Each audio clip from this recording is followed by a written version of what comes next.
എല്ലാ കൂട്ടുകാർക്കും നമസ്കാരം. നമ്മുടെ പുതിയ വീഡിയോയിലേക്ക് സ്വാഗതം. ഇന്നത്തെ നമ്മുടെ വീഡിയോ ഉച്ചകൂടിന് പ്രത്യേകിച്ച് കറികളൊന്നുമില്ലാത്ത സമയത്ത് ഇതുപോലൊരു തക്കാളി കറി ഉണ്ടെങ്കിൽ വയറ് നിറയെ നമുക്ക് ചോറുണ്ടാവുന്നതുമാണ്. ഈ ഒരു കറി തയ്യാറാക്കി എടുക്കാനായിട്ട് ഒരു പാൻ അടുപ്പിലേക്ക് വെച്ച് കൊടുത്ത് പാൻ ചൂടായി വരുമ്പോൾ കുറച്ച് വെളിച്ചെണ്ണ നമുക്ക് ഒഴിച്ചു കൊടുക്കാം.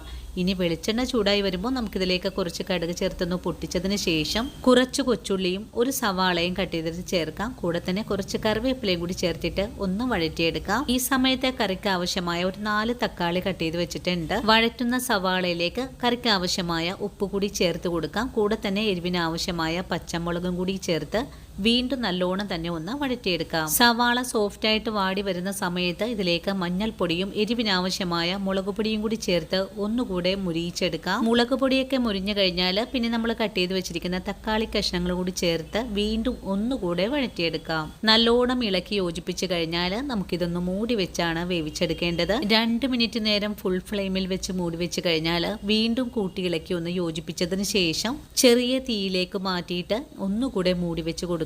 വീണ്ടും മൂടി തുറന്ന് ഒന്നുകൂടി ഇളക്കി യോജിപ്പിച്ച് കഴിഞ്ഞാൽ ഉച്ച ഊണിനും ദോശയ്ക്കും ഇഡ്ഡലിക്കും ഇനിയിപ്പോ നമ്മുടെ ചപ്പാത്തിക്കൊപ്പം കഴിക്കാനും സൂപ്പർ ടേസ്റ്റ് ആണ്. 5 മിനിറ്റ് പോലും വേണ്ട ഇതുപോലൊരു രുചികരമായിട്ടുള്ള കറി തയ്യാറാക്കി എടുക്കാനായിട്ടും. ഇതുപോലൊരു സിമ്പിൾ കറി ഇതുവരെയും തയ്യാറാക്കി നോക്കാത്ത കൂട്ടുകാർക്ക് വേണ്ടിയിട്ടാണ് നമ്മുടെ ഇന്നത്തെ വീഡിയോയും. അപ്പോൾ ഇനിയും നല്ലൊരു വീഡിയോ ആയിട്ട് നാളെ കാണാം. അതുവരെയും ഒത്തിരി സ്നേഹത്തോടെ വീണ്ടും കാണാം.